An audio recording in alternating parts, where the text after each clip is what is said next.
2 Kings 9. And Elisha the prophet called one of the sons of the prophets and said unto him, Gird up thy loins, and take this vial of oil in thy hand, and go to Ramoth Gilead, and when thou comest thither, look out there Jehu the son of Jehoshaphat, the son of Nimshi, and go in and make him rise up from among his brethren, and carry him to an inner chamber. Then take the vial of oil and pour it on his head, and say, Thus says Jehovah, Jehovah, I have anointed thee king over Israel. Then open the door and flee, and tarry not. So the young man, even the young man, the prophet, went to Ramoth Gilead, and when he came, behold, the captains of the host were sitting, and he said, I have an errand to thee, O captain. And Jehu said unto which of us all? And he said, to thee, O captain. And he arose and went into the house, and he poured the oil on his head, and said unto him, Thus says Jehovah the God of Israel, I have anointed thee king over the people of Jehovah, even over Israel, and thou shalt smite the house of Ahab thy master, that I may avenge the blood of my servants the prophets, and the blood of all the servants of Jehovah at the hand of Jezebel, for the whole house of Ahab shall perish, and I will cut off from Ahab every man child, and him that is shut up, and him that is left large in Israel, and I will make the house of Ahab like the house of Jeroboam the son of Nebat, and like the house of Baasha the son of Ahijah, and the dogs shall eat Jezebel in the portion of Israel, and there shall be none to bury her.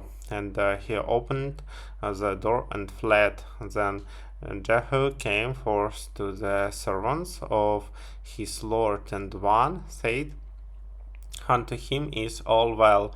Wherefore came this maid fellow to thee? And he said unto them, Ye know the man, and what his talk was.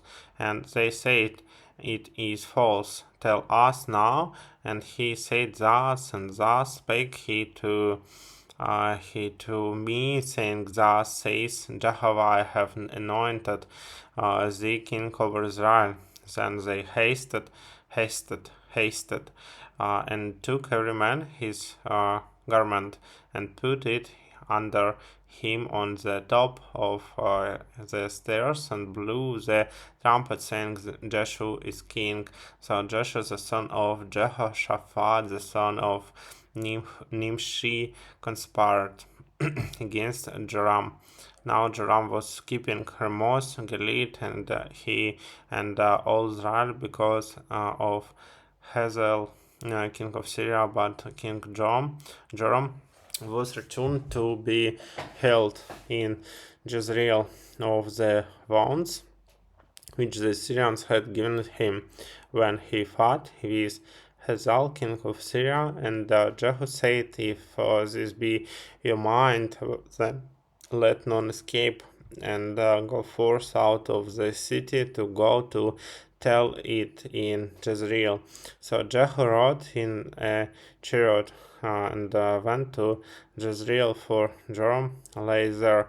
And Ahazar, king of Judah, was come down to see Joram. Now the watchman was standing on the tower in Jezreel, and he spied the company of Jehu as he came, and said, I see a company. And Joram said, take a horseman and send to me meet them, and let him say, is it peace? So there went on one horseback to meet him, and said, thus says the king, is in peace. And Jehu said, what haste thou to do with peace? Turn thee behind me. And the watchman told, saying, the messenger came to them, but they cometh not back. Then he sent out a second on horseback, who came to them, and said, thus says the king, is at peace. And Jehu answered, what haste thou to do with peace? Turn thee behind me. And the watchman told, saying, he came even unto them, and cometh not back. And driving is like the drivings of Jehu, the son of Nimshi, for he driveth furiously, furiously, furiously, furiously,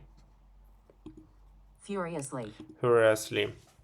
And Joram said, make ready. And they made ready his chariot. And Joram, king of Israel, and Ahab, king of Judah, went out, each in his chariot. And they went out to meet Jehu, and found him in the portion of Naboth the Jezreelite. And it came to pass when Joram saw Jehu, that he said, is it peace, Jehu? And he answered, what peace, so long as the whoredoms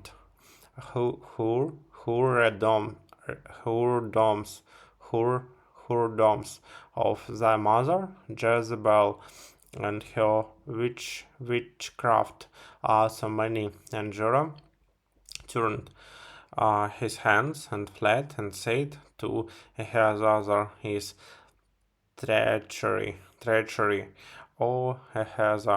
And Jehu drew his bow with his full strength, and smote Joram between his arms, and the arrow went out at his heart, and he sunk down in his chariot.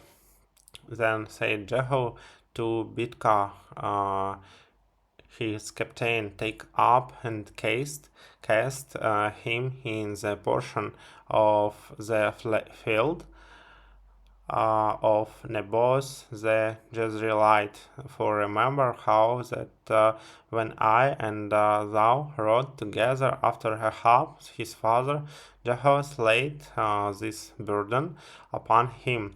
Surely I have seen yesterday the blood of Naboth and the blood of his sons, says Jehovah, and I will require thee in this pledge, says Jehovah. Now therefore take and cast him into the plate of ground according to the word of Jehovah. But when Ahaz, the king of Judah, saw this, he fled by the way of the garden house, and Jehu followed after him, and said, smite him also in the chariot. And they smote him at the ascent of Gur,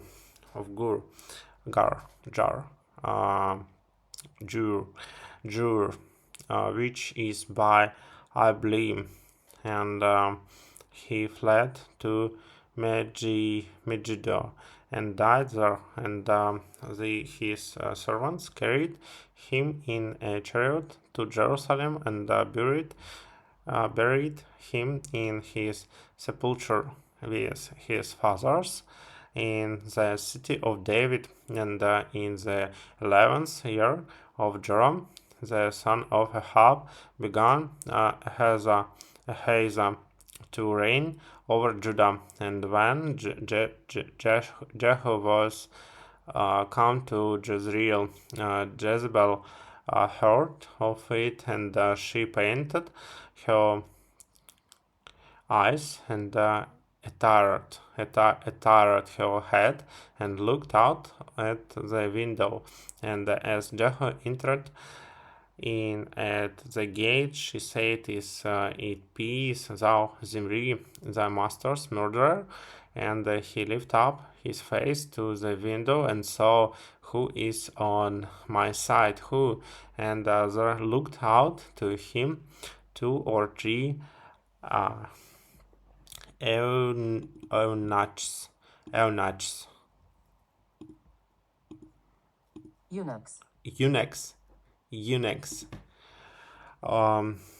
eunuchs. And he said, "Throw her down." So they threw her down, and some of her blood was sprinkled on the wall and on the horses, and he trod her underfoot. And when he was come in, he did eat and drink, and he said, "See now to this cursed, cursed, cursed, cursed, cursed, cursed woman, and bury her, for she is a king's daughter." And they went to bury her, but they found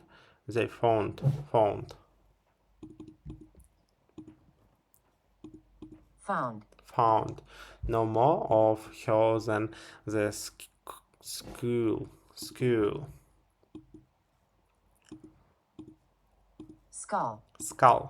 and the feet and the palms of her hands.